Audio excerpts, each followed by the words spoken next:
Zoti urdhëroi për drejtësi, për të urdhëruar edhe për veshje, ngrënie e pije që janë brenda në fjalën drejtësi, Zoti urdhëron e thot: Ja bani Adem khudhu zinatakum inda kulli masjidi wa kulu washrabu wa la tusrifu innahu la yuhibbul musrifin. O bita Ademit, merrni stolit tuaja në çdo vend sejdëje, vishni rrobat që ju mbulojnë vendet e turpshme sa herë të faleni, dhe hani e pini prej të mirave që ju ka dhënë Zoti, por mos e teproni, mos bëni israf, sepse Zoti nuk i do ata që e teprojnë. Kuptimi: mbuloni vendet e turpshme o bita Ademit, sa herë që të shkoni për të falur e për të bërë tavaf qaben, vishni rrobat që janë stolia juaj dhe hani e pini prej gjërave të lejuara halal, por mos e teproni duke kaluar në gjërat e ndaluara haram dhe duke shpenzuar halalin me tepritë jashtë kufirit, sepse Zoti nuk i do ata që e teprojnë. Bejzaviu dhe Fahriraziu thonë se fjala zina, stoli, është për rrobat, urdhri për të veshur rrobat stolit është urdhër detyrimi, vujub, që të mbulohen vendet e turpshme dhe vetvetiu del se lakurësia është haram. Gjithashtu është vajxhib detyrë të hahet e të pihet për të ruajtur jetën, dhe nëse dikush as nuk ha, as nuk pi dhe vdes nga uria, numërohet si vetvrasës dhe bëhet i merituar për xhehenem.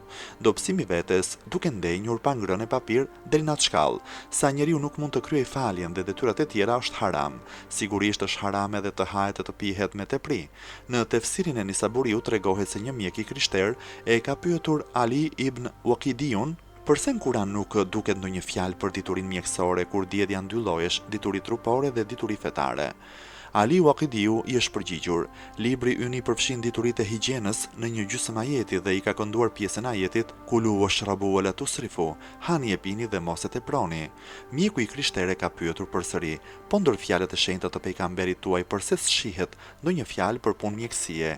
Ali Waqidiu i ka thënë: el maide bejnë da ul hamije ra'su kullu dawa wa'ti kullu badenin ma awattahu.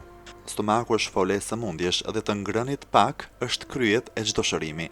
Jepi çdo trupi atë që ke bërë zakon me i dhënë. Atëherë mjeku i krishter ka thënë: libri dhe pejgamberi juaj nuk i paskan lënë gjë Galeniusit për dijet higjienike. Zoti tregoi se është vajxhib të vishemi të mbulojmë vendet e turpshme dhe të hahet e të pihet, por Zoti nuk e do teprimin, për të treguar edhe se nuk lejohet të ndalohet të bëhet haram, ajo gjë që Zoti e ka bërë halal, ai urdhëron e thotë: Qul men harrama zinat Allah allati akhraja li ibadihi wat-tayyibat min ar-rizq. قل هي للذين آمنوا في الحياة الدنيا خالصة يوم القيامة كذلك نفصل الآيات لقوم يعلمون. Thuaju atyre kush i ka ndaluar stolit e Zotit gjithfar rrobash që ka qitur ai për robët e vet dhe prej ushqimeve të pastra. Thuaju se ato rrobat e ushqimet, duke qenë të posaçme për besimtarët ditën e Kiametit, ai u ka dhënë atyre edhe në jetën e dynjas. Ja kështu i shpjegojmë ajetet tona për atë komb që di arsyet e dispozitat. Ashtu siç thot Bejzaviu, fjala zinë, stoli në këtë ajet përfshin të gjitha ato rroba të punuara prej pambuku, mëndafshi, leshi dhe prej filli bimësh të tjera, dhe të gjitha sendet që njeriu i ka për stoli e për zbukurimin e trupit, si kuaj e të tjera, deri në krehrin e në gërshërët. Fjala tayyibat, të mirat, përfshin ngrënien, pirjen, martesën e të tjera gjëra të këndshme. Pra, prej ajetit nënkuptohet se me përjashtim të atyre gjërave që janë ndaluar me arsye shariati ligjore, dalail shar'iyye, të gjitha gjërat që janë për dobi të njeriut janë halal. Fahriraziu dhe Nisaburiu thonë se kuptimet e mësipërme të dy fjalëve, zine dhe tayyibet, i vërteton edhe kjo fjalë e shenjtë e pejgamberit. Një ditë Osman ibn Madhuni i thot pejgamberit: ja Rasulullah, dëshiroj të tredhem e të largohem nga shijimi i afrimit me gratë. Pejgamberi tha: agjërimi i ummetit tim mjafton për t'i larguar ata nga shijimi i afrimit me gruan. Osmani: dua të futem në ndonjë shpellë e të bëhem si murg, rahib. Pejgamberi: murgëria e ummetit tim është pritja namazit në xhami. Osmani: dua të bëhem turist, sayyah. Pejgamberi: shëtitja turizmi e ummetit tim është lufta, xhihadi dhe vajtja në Qabe, haxhi. Osmani: dua ta lë pasurinë që kam në dorë.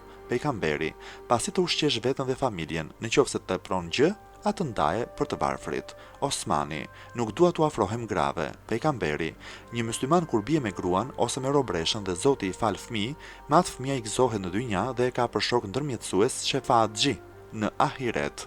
Osmani: dëshiroj që të mos hamish. Pejgamberi: Zoti më ka urdhëruar nëpërmjet Xhibrilit të ha gjëra ushqimore të pastra, tayyibat. Ky kuvendimi i pejgamberit me Osmanin tregon hapur se të gjitha stolit janë halal prej Zotit dhe të lejuara prej pejgamberit, përjashtohen vetëm ato gjëra që janë të ndaluara me shariat. Tani për të treguar disa prej gjërave të ndaluara, Zoti urdhëron e thot: قل إنما حرم ربي الفواحش ما ظهر منها وما بطن والإثم والبغي بغير الحق وأن تشركوا بالله ما لم ينزل به سلطانا وأن تقولوا على الله ما لا تعلمون. Thua ju, o më i nderuar i profetëve atyre i dhujtarëve që bëjnë tavaf Qaben lakuriq dhe që bëjnë haram të mirat e Zotit. Zoti im ka bërë haram vetëm punët e turpshme që bëhen hapur ose fshehtës, fajet e kryengritjet pa të drejtë, vënien shok Zotit për të cilën ai s'ka zbritur asnjë arsye dhe të thoni kundër Zotit ato që nuk i dini. Kuptimi.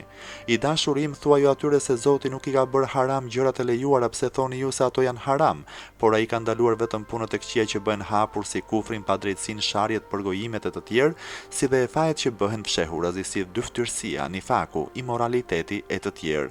Pra me një fjalë Zoti im ka bërë haram në mënyrë të prerë të gjitha fajet e mëdha e të vogla, ka ndaluar edhe kërkimin e një sendi prej tjetrit pa të drejtë, ka ndaluar t'i vihet shok Zotit kur ai nuk ka zbritur asnjë argument se ka shok, ka ndaluar thënjet tuaja për diçka që Zoti nuk e ka thënë, për shembull, thoni Zoti ka bërë haram diçka kur Zoti nuk e ka bërë haram me të vërtetë. Fahri Raziu, Fethul Bejani dhe Hazini thonë se fahishe quhen fajet e mëdha dhe ithm quhen fajet e vogla. Pra të gjitha gjërat e veprimet e ndaluara janë përmendur në këto dy fjalë, ato që janë përmendur pastaj si shirku e zullumi janë përmendur për tekstuar të keqen e madhe që kanë dhe janë krimet më të mëdha.